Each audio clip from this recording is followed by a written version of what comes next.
Hi, welcome to Class 2 in this series on meditation and mindfulness. So let's start by meditating, by checking in, touching peace, making space for our luminosity, our basic goodness to just become clear. And so just assuming a good posture with a straight back, remembering the 7-pointed posture I spoke about last time, and then just closing your eyes. And you can take 5 minutes to just pause this video and do some breath meditation if you wish. But I'll just now guide you in a loving kindness meditation. So just start with yourself. This loving kindness meditation can sometimes be challenging for people who are quite down on themselves. Loving kindness is it's a basic force of wishing yourself and others well, of unconditional love and acceptance and warmth towards yourself, even though you're not perfect. And it's kind of like the oil that smooths the friction of life and makes everything just, like a nice warm light cast on life that makes everything more bearable, more lovable. And it's kind of to develop, to get this feeling, this of boundless love, boundless goodwill flowing. It's a bit like drilling for water. Sometimes you have to dig deep. So sometimes you can be doing this meditation and it's a bit dry. There's no loving kindness flowing. But it's something that you just persevere with. You kind of fake it till you make it. And it may start that you start with an object of compassion other than yourself. But just see how you go. Normally we start with ourselves. You could even imagine yourself as you were when you're a child, if you like. But you just have a sense that there is a beautiful, warm, golden energy flowing from your heart, filling up your whole body with feelings of warmth and peace. And just think silently to yourself, may I be well, may I be happy, may I be peaceful and at ease, may I be filled with loving kindness and compassion. May I be well, may I be happy, may I be peaceful and at ease. May I be filled with loving kindness and compassion. Feeling that warmth, knowing that you do have a basic goodness. You do have all the skills you need to become the person you aspire to be. And you don't have to be perfect. You have all the tools you need. You are complete. May I be well. May I be happy. May I be peaceful and at ease. May I be filled with loving kindness and compassion. So just continuing with that visualization, those warm feelings. And while you feel that flowing through, I'll just do a little chant.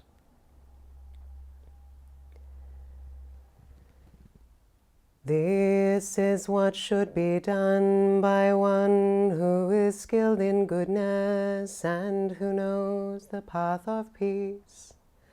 Let them be able and upright, straightforward and gentle in speech, peaceful and calm and wise and skillful, just as a mother protects with her life her child, her only child, so with a boundless heart should one cherish all living beings, radiating kindness over the entire world. Sabbe sata sukhi hontu, sabbe sata sukhi hontu, sabbe sata sukhi hontu. May I be well and happy, peaceful and at ease. May I be filled with loving kindness and compassion.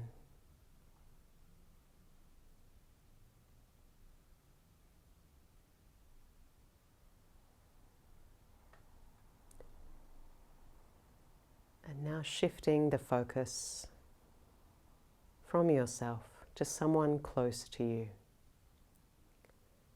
Perhaps your mother, your father, someone who is like a mother, your child, even the pet you had as a child. Preferably not a romantic partner, because that kind of love can be a little more complex, but just someone for whom you feel a tremendous sense of love, gratitude. Just thinking of them makes you happy.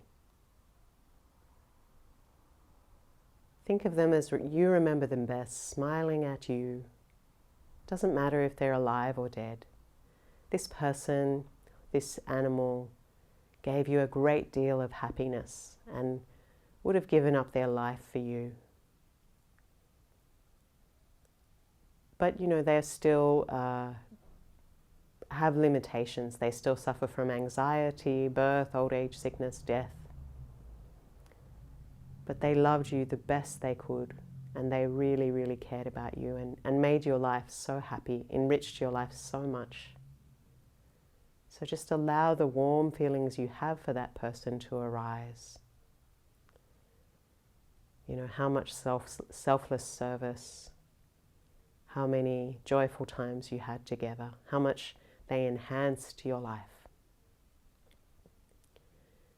And share with them the blessings of your life. Feel that warmth of loving kindness flowing from your heart towards them, that warmth, that golden light flowing through you towards them.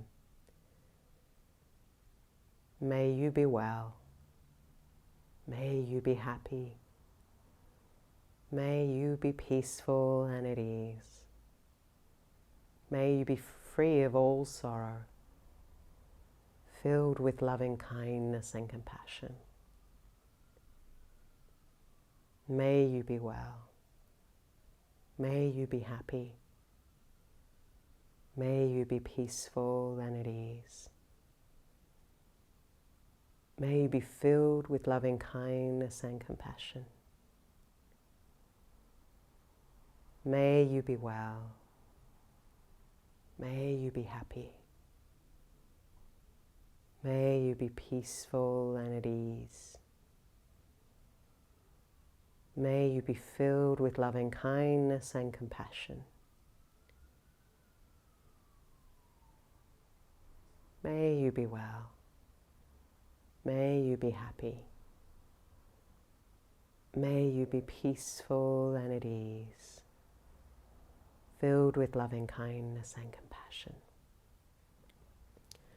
And now just thinking of someone who is someone you don't know very well. Perhaps someone you saw at the store, someone who sits across from you at work, someone who neither excites you nor, that you're just kind of indifferent to.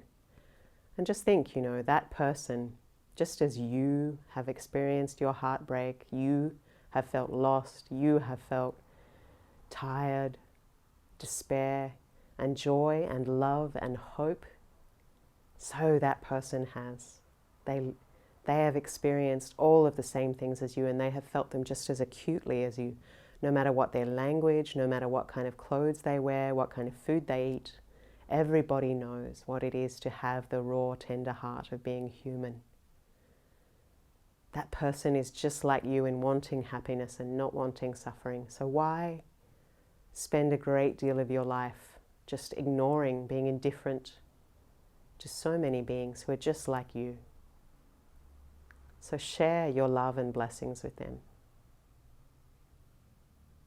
May this person be well and happy, peaceful and at ease.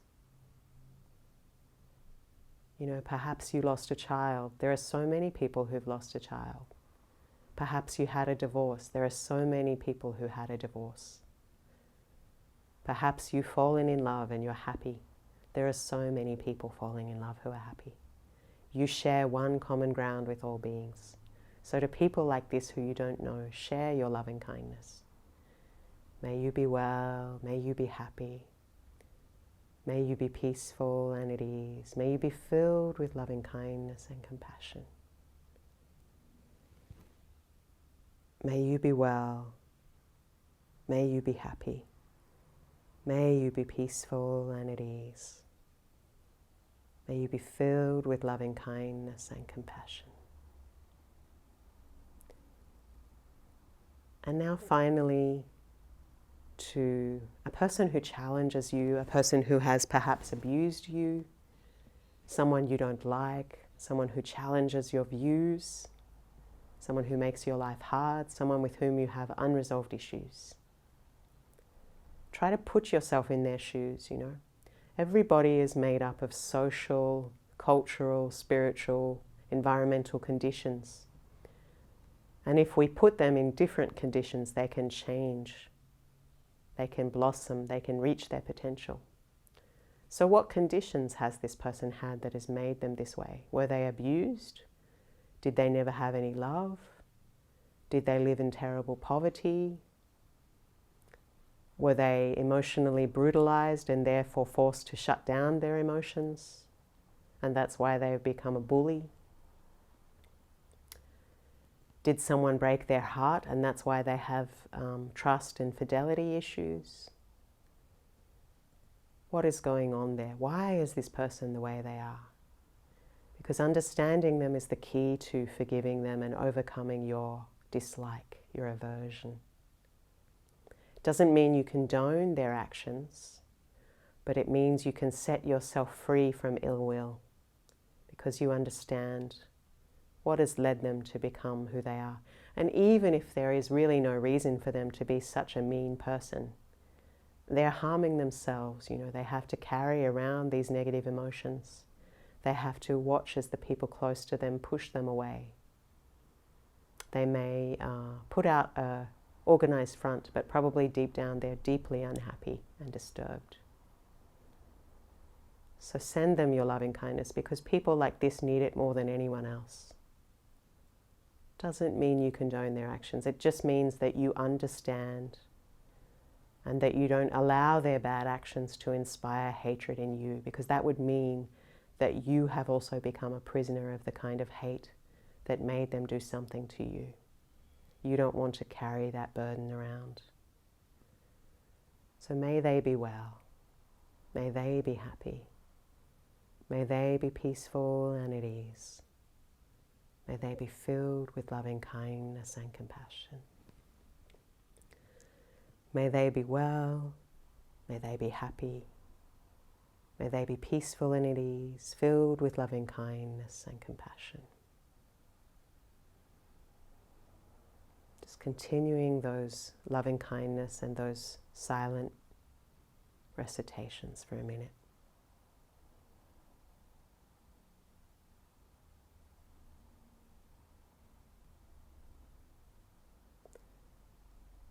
May they be well, may they be happy, peaceful and at ease, filled with loving kindness and compassion. And finally, to all beings everywhere, friends, strangers, people who challenge us, may they all be well and happy, peaceful and at ease. Because if one of us is not free, none of us are free. So may all beings everywhere be free, may they have human rights, may they have enough to eat, may they reach their human potential. Bhavantu sappa mangalam rakhantu sappa devata sappa buddha nubhavena sada sote bhavantu te. Okay, so that's our meditation.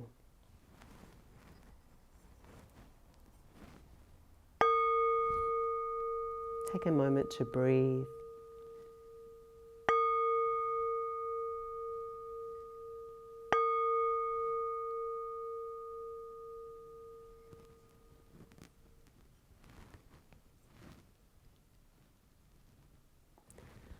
So today I'd like to talk about the different kinds of meditation. So when people imagine a meditator, they usually perhaps think of someone like me, wearing a bedsheet, sitting in a cave in the Himalayas, remote, unconnected from life, not someone who could function well in the modern world, someone who doesn't have 100 emails a day and a screaming baby and a mortgage. But we all have to find our inner monk. Within each one of us, there is a contemplative, there is an anchorite, there is a person who can pursue the deeper truth. So I'm going to help you get your monk on today. So meditation is very diverse, and spiritual teachings are diverse because not everyone is the same. And so there are so many Dharma doors leading to different kinds of truth. So you need to use your own discrimination to sort out the wheat from the chaff and to find what is right for you. But do have a discriminating mind. Don't just go for the quick fix. Look for something that is a long-term path with depth that never would lead you to harm yourself or anyone else or take advantage of anyone else, and would never lead you to sacrifice your own conscience and your own, kind of like put someone else's agenda before your own well-being. And that way you can't go wrong. So, different kinds of meditation. There are 3 kinds of meditation in brief that usually fit into one of 3 categories. The first one is what we call shamatha, or calm abiding meditation. Shamatha is a Sanskrit word, and it really means just the kind of meditation that allows your mind to settle. Petal. It is, I talked about the water in the jar, and when you let the jar sit, the dirty water goes to the bottom, the dirt goes to the bottom, and the luminous clarity of mind becomes apparent. So when training our little puppy dog mind, we say sit. And that's the first thing. Learn to sit. So we can choose an object of meditation which is not distracting. The best one to begin with is the breath. Or if you're someone who's very easily distracted, perhaps observing the sensations in the body. For example, you can start with your feet. 5 minutes on each part of the body, like you start with your right foot, then your right shin, then your thigh, then the other leg, then your stomach, then your chest, then your right arm, then your left arm, and then your neck and shoulders. And that would take you 25 minutes, and you just observe the sensation arising, abiding, and dissolving in each part of the body. Another way is perhaps to look at a candle flame, which is more of a Hindu practice. And another one is also perhaps a mantra, which is awakened energy in the form of sound. So a mantra is not just something that you make up. A mantra is something that has a meaning, that is part of an unbroken tradition of awakening. And that could be you reciting a mantra and doing a particular visualization. So, that's something that you would choose, that's up to you. But the main point of calm abiding meditation is that you're developing a foundation of concentration on one object. And for Westerners who are used to being bombarded by constant sensual stimulation, it can be very hard to just focus on one thing. But that's what we need to do if we're going to find peace and learn to develop stamina and discipline. Because, an undisciplined mind is one of the most dangerous things. One only needs to look at some of the politicians in the world to see the power of a unrestrained greed and uncontrolled mind, the terrible things that it can lead to. And it's, as long as you don't have a calm mind and you don't have the choice to choose, because it's like guests in a hotel. If just any guest comes into the hotel and there's no man at the door to throw out the unwanted guests, they can trash. your hotel. So likewise, there's lots of guests coming in and out of our mind, and we need to choose, who we let in and who we say, not today, honey. And, when the guest goes through the door, the doorman doesn't follow him up to the bedroom. The doorman's job is just to open the door for the guest to walk through. So our mind has lots of visitors, and the thing in meditation is just to notice. I notice I'm angry, I notice I'm sad, I notice I'm happy, and just let it pass. Let the guest pass. Don't follow them up to the bedroom. Stay present. And it's a bit like training a muscle. At first our concentration is very weak, but then it gets stronger every day with regular use and training by returning constantly to the object of meditation. And we want to avoid the two obstacles of meditation, which are mental dullness and mental wandering. So it happens in life too, we set a goal and then we get distracted. Whereas the people who achieve their goals are the people who are very focused and can return again to their goal. So with meditation, if you have too much mental wandering, like too much thinking, and you're not able to focus on the object, things you can do are wear more heavy clothes, eat more heavy food, and think about perhaps, death and impermanence, or why, just to kind of shock yourself and realize, like, why am I wandering? Why did I start doing this? I really need to find some peace and clarity, and I can no longer afford to kind of mess around. I really need to do this for my own peace, my own sanity, to be a less stressed out, deluded person. So if you think in this way, and you bring yourself back to the object of meditation.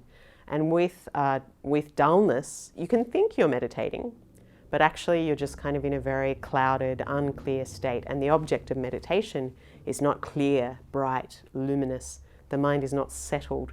It's more like a kind of cesspool where there's no spring water coming in. It's just kind of become a bit dark and dank. So for that, you need to lighten up, to wear less heavy clothes, eat less heavy food, do more exercise, and also do more loving kindness to sharpen your mind. And then this concentration, calm abiding meditation is the foundation, because if you can't concentrate, you don't have mental freedom, and you can't embody the more complicated practices that could come later on, such as a sadhana where you visualize a deity with many arms, or even just like a thinking about your life. If you're thinking about your life and you want to take in information, if you're studying, if you're in a job that requires you to think a lot, you need to have the focus and the clarity of mind to do this, to direct your mind where you want it to go. And the beauty of this calm abiding meditation, it never gets old. It's the foundation of more advanced practices of resting in the nature of mind, of Mahamudra and Dzogchen, where you kind of, or like that Zen mind, where you kind of get a transmission into the nature of mind from a teacher, that kind of awakened, spacious, blissful state where you're very much connected, very much inspired and suffused with bliss and joy. If you can't concentrate, you can't maintain inspired states of mind like that. So this is why we would start a regular practice of returning to the breath, of addressing the obstacles of mental wandering and mental dullness. And it does help to have a community of people that you practice with on a regular basis, and a teacher with whom you can ask questions. But yeah, if we don't meditate, we're not even getting out the gate. The key is, just before you wake up, just make a rule like, I can't do anything else unless I've meditated. Like, I'm not even going to get out of bed. I'm just going to sit up and meditate, get it done, and then start my day. And you'll just find that your day, it flows so much more smoothly, and that you're more calm, and that you don't let the little things get to you. And that you can actually find some wisdom to be patient and beneficial with others. So the second kind of meditation is visualization. So actually I think I'll do, and then the third kind is contemplation or insight. meditation. So I think I'll talk about insight meditation first because it kind of follows on from calm abiding. So insight, the word for that in Sanskrit is vipassana, which means insight. So there's, this vipassana movement with Mr. Goenka from India that's very popular.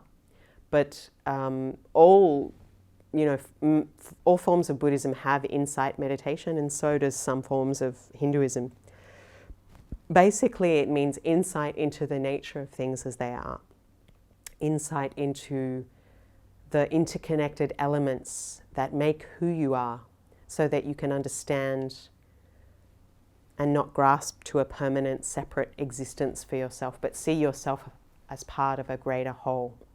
And this releases the kind of deluded ego. I don't mean the ego like the mind-body awareness. I mean the deluded kind of self-grasping ego that separates itself from existence, When you can get an insight to see that you are not as solid and permanent and unchanging as you think, that you see that you are just a mind-body continuum meeting together in time and space that will then, that is in a constant state of flux and is affected by conditions. When you have an insight into that mind, that ego mind, just lets go a lot more. And you can just see, you have a bigger spectrum of perception. You're not limited just by your sensory input. You're connected to a higher source. Buddhism, we don't really have a God, but you would say your potential peace, luminous awareness, a sense of great completeness. So that's the philosophy, but how do you actually do it? So first of all, you need to start for a few weeks or months with calm abiding meditation. And then really calm abiding meditation and insight are like two wings of a bird. Because you have concentration, you also develop insight. For example, if you're doing a visualization where you have a sensation in your knee, and in meditation retreats, they don't always let you move. They say sit still for half an hour and don't move, and just observe the sensations in your body. And what you'll notice is you will have pleasant sensations and unpleasant sensations. And say, for example, your knee is hurting and you're just sitting there kind of tense, watching the pain in your knee. It feels like someone's got a knife in there. And you're like, why is this Buddhist teacher torturing me? And you'll start to kind of develop a bit of aversion to the teacher, like they're just some kind of sadist. Why did I come here? I'm not getting anything out of this. And you'll build up a whole storyline of aggression towards this teacher you hardly know. And you're just like, come on, time, come on. Why I don't want to feel this way. And then someone will ring the bell and you'll just relax. And mysteriously, even though you haven't got up from the cushion, the pain in your knee has disappeared. And what you realize is that the pain in your knee is not really the problem. It's the aversion in your head that is the problem, making it bigger than it is. It's simply a sensation, neither good nor bad, simply an experience. But what your ego does is filters it through your perception and develops attachment or aversion. Say, for example, you're having a very pleasant sensation. You're like, oh, finally, good, some bliss. And then you just kind of grab hold of the bliss. And as soon as you grab hold of the bliss, it's gone. And you're like, where did it go? I've got to make it last longer. I'm making no progress in my spiritual practice.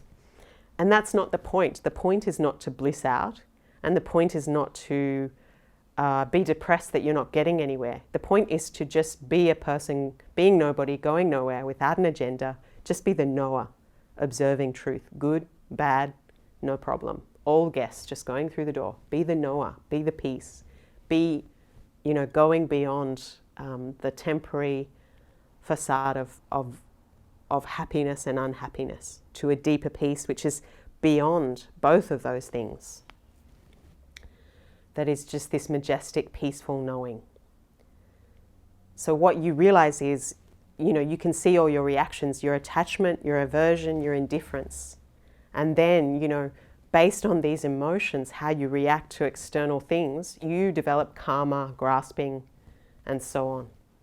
And you make your life very complicated.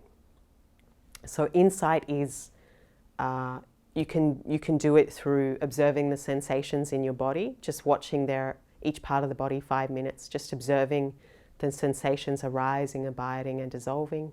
You can even do it with your own anger, like sometimes you're just feeling so angry and self-righteous and that old painful issue has come up again. And then you just look at your anger. Where is it? Where is it in my body? Where did it come from? And try not to just get carried away. Like the storyline would be there going, see, I'm right, buy into it, you're right. But just look at the pain, the experience underneath.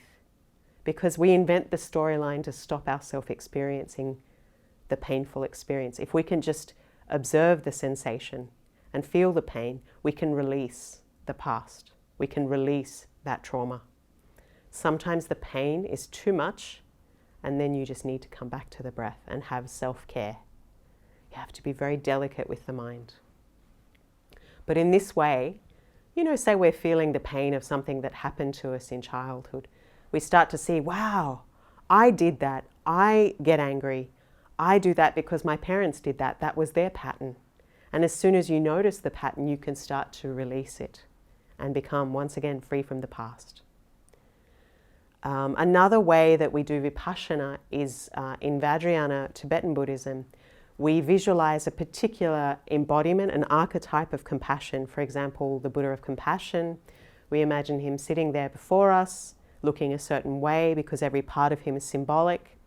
And then we say a mantra and we imagine, for example, loving kindness flowing from our body towards all beings as we say the mantra, like the mantra of compassion, Om Mani Padme Hum. We can imagine the Buddha of compassion in our heart.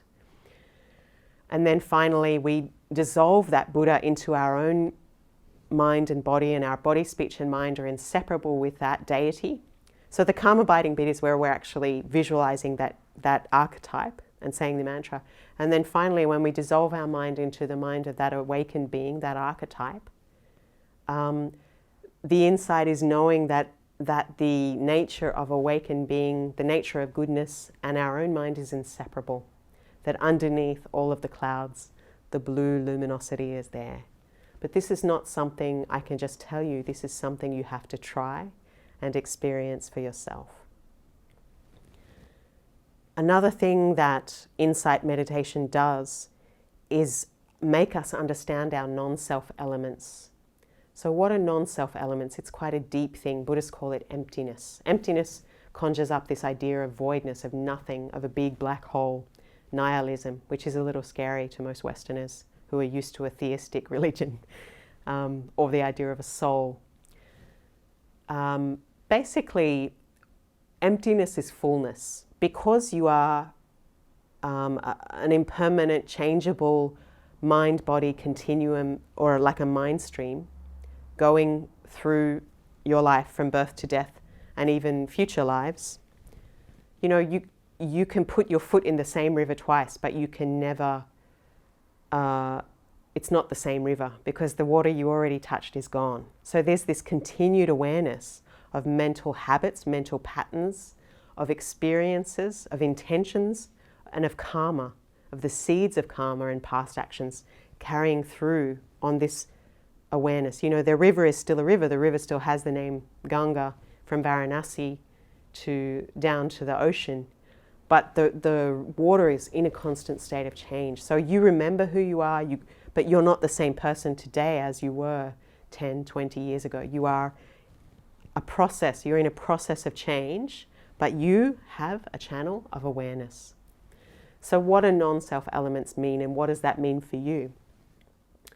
Basically, our non-self elements are the things that give rise to our existence, which I talked about last lesson, which is, for example, your mother who gave your body, your father who helped create that, and then the people who sustained you in your childhood when you were as helpless as a worm and would have died without the help of someone like them.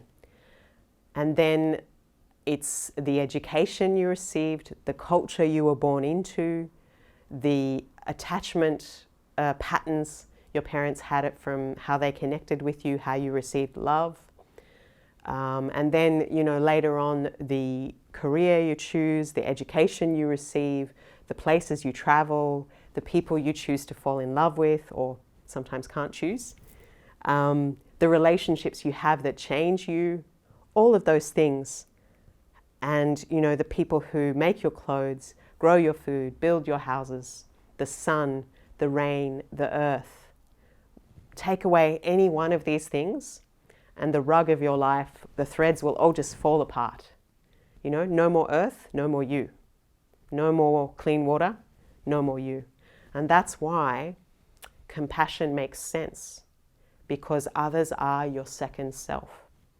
Others are part of you, and what you do to others in a good way or in a bad way will always come back to you. If we poison the water upstream, later on, that water, someone will have to drink it. If we put profit above the planet, we won't have a home to live in. Our children won't have a future. If we pollute the water, that water will make us sick. If we put plastic in the ocean, sooner or later, that plastic will end up in us. You know, we have to live with the consequences of our actions because we are interconnected with a greater whole. And what does that mean? That means happiness is not just a personal matter, it's a communal matter. And that's why to be mindful, to see something, is to therefore need to do something about it, is to take action. If we've seen suffering, we've seen oppression, and we do nothing about it, we have missed some crucial thing, that it hasn't really touched our heart. We haven't seen how we're connected to that. But it's a balance, you know. You have to care for yourself, you have to have self-care, manage your life, and also pay it forward, because that's the rent you pay for living on this planet. In Tibetan Buddhism, we say there's no one who hasn't been our own mother. You know, even animals would die to protect their children. So if you look at everyone as, wow, that's just my mother, you know, from a past life, then it's a very different way of viewing life and viewing others. You know, there are no strangers, or they're just friends you haven't met yet.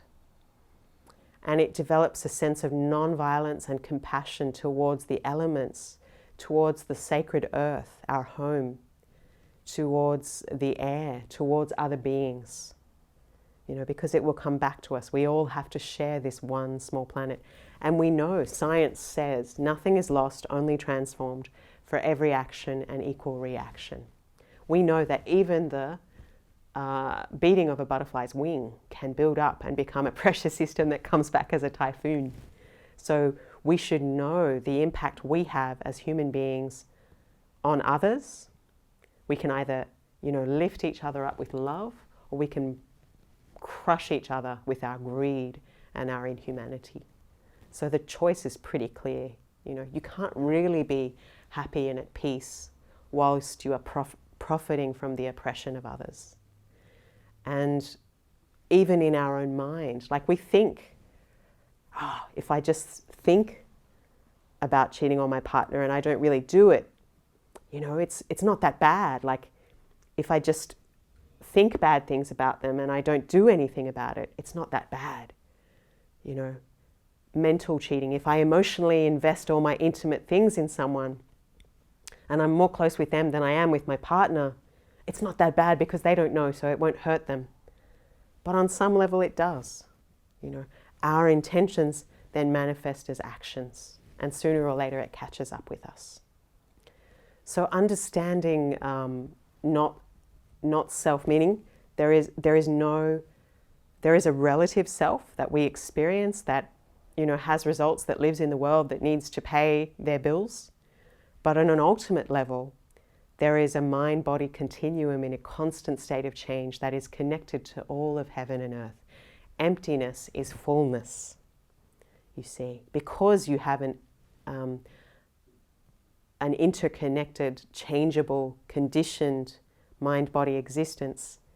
All of heaven and earth is present in you, and you are a miracle. And seeing things in that way, you can go beyond fear of death, because it's just a small thing of a greater whole dying.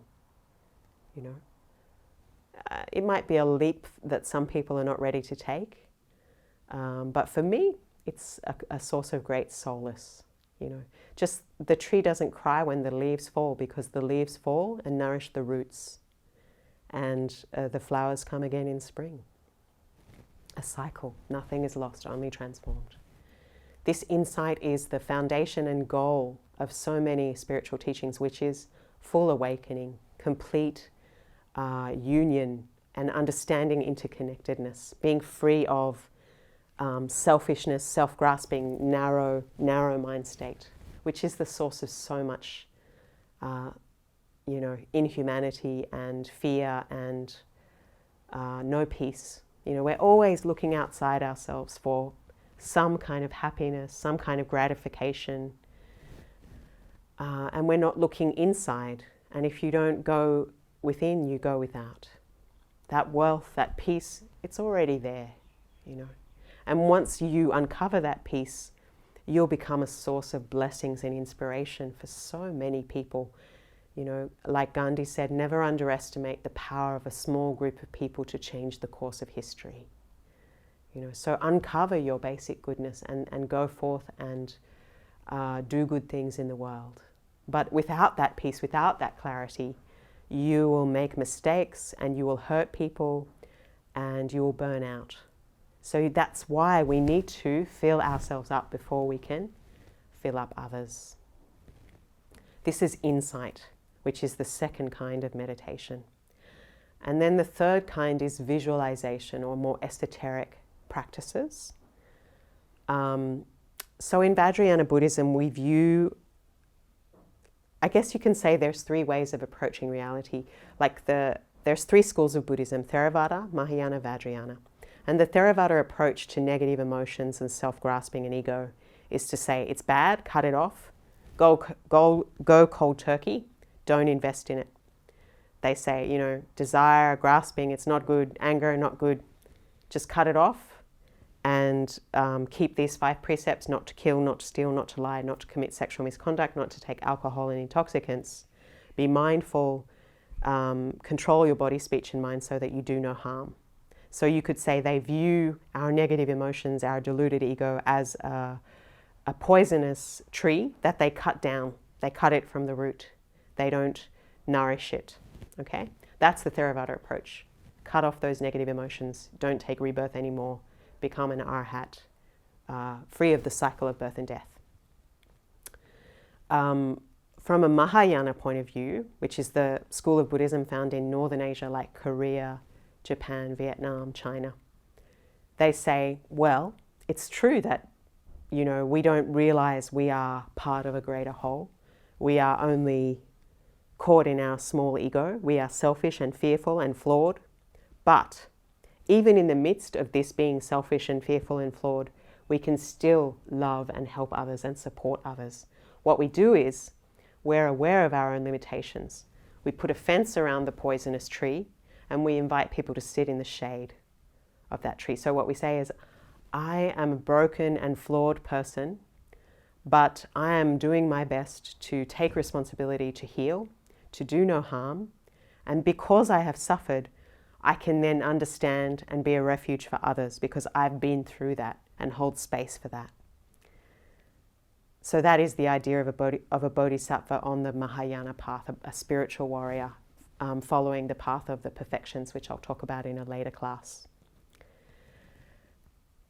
And then the final approach of esoteric Vajrayana Buddhism, I hesitate to use the word Tantra because there's a lot of misunderstanding around that word.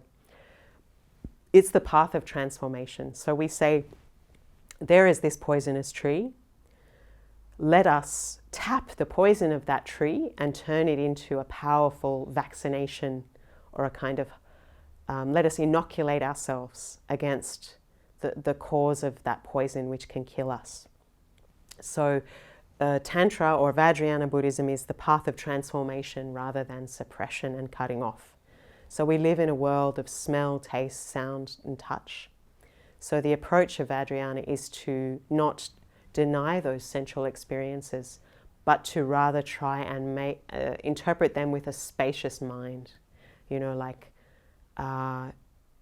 this beautiful meal I'm imagining feeding to the awakened being, a Buddha sitting in my heart. this beautiful day I offer to all awakened beings. This new clothes, may all beings enjoy such new clothes, you know. And the forms, the sounds, the smells, we gradually try and transform them so that we're taking the result of liberation that we're seeking, and we're trying to live as if we were already in that state. That we're not kind of grasping or pushing away, but we're just experiencing with a clear, spacious mind. And we try to bring in the awareness of a particular archetype. Say, for example, we meditate on the Buddha of compassion. So throughout the day, we try to bring an awareness of, what if I was the Buddha of compassion? How would that be? How would I act? What is the mind of that being? And we identify with that. And then to transform speech, to transform our body, we visualize the archetype of an awakened being. To purify our speech, we say a mantra. And to purify our mind, we merge our mind with the archetype's mind, till there is no difference. So this is also found in the path of bhakti in yoga. It's a little bit different, but there is some similarities there. Basically, in Buddhism, there is no permanent higher self or God, and in Hinduism, there is. That will make it clear. But both have future lives, karma, rebirth. So I hope I have made it clear how these different systems of meditation operate. And, you know, there's a lot of information about how to do those things. You know, a great beginning practice is the breath or loving kindness meditation like we just did. And another one is walking meditation, which is something you can do in your lunch break or on your weekend. You just go to a nice green place, or you can do it in your own apartment. You just need about 5 meters, and you just enjoy the sensation of your feet touching the earth. With each step, you take a breath in, out, and you just walk back and forth. Or if you're, you know, in public, you just walk slower than you would normally, and you enjoy the sensation of your feet touching the earth. You're not looking around everywhere, you're just looking down, and obviously not when you're crossing the road. And you just enjoy the sensation of your feet touching the earth. It's a wonderful thing to do on green grass. And you follow your breath and observe the sensation in your feet. So this is a great, like on a day when you're just having a lot of too much mental activity, you can just get into your body and just, you know, do that walking, calming your mind. You can also do it with yoga, with asana. But, you know, if you're doing lots of different asanas, there's more of a danger that your mind is just going here and there. So these are, as well as the insight, you know, observing the sensations in the body, these are the basic different kinds of meditation that are available. But there's many more. So, you know, keep an open mind. But in the beginning, it is good to, you know, for at least a few months to stick to the same method. Although it's okay to alternate now and then. So perhaps you can make your main practice the breath meditation, but perhaps for 5 minutes at the end, you do some loving kindness. Or, you know, there's one I didn't mention, which is contemplation meditation, which is intellectual. So perhaps you would choose an object like death and impermanence, and you would think about how everyone is impermanent. Death is certain, the time of death is uncertain. There is no one who ever lived that didn't die. And the only thing that can be of use at the time of death is the good deeds we've done, the good relationships we've had, and our spiritual practice, which would give us the wisdom, you know, peace basically. But if you believe in future lives, the good karma and merit that will make us go on and have a good rebirth.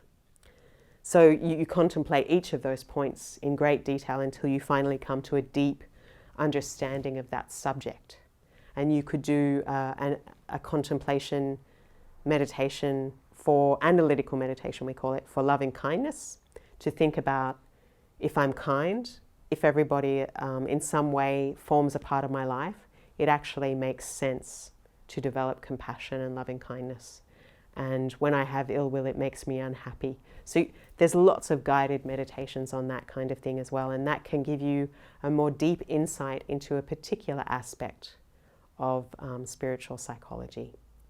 So thank you so much, and I hope you enjoyed this class. I look forward to seeing you at the next class.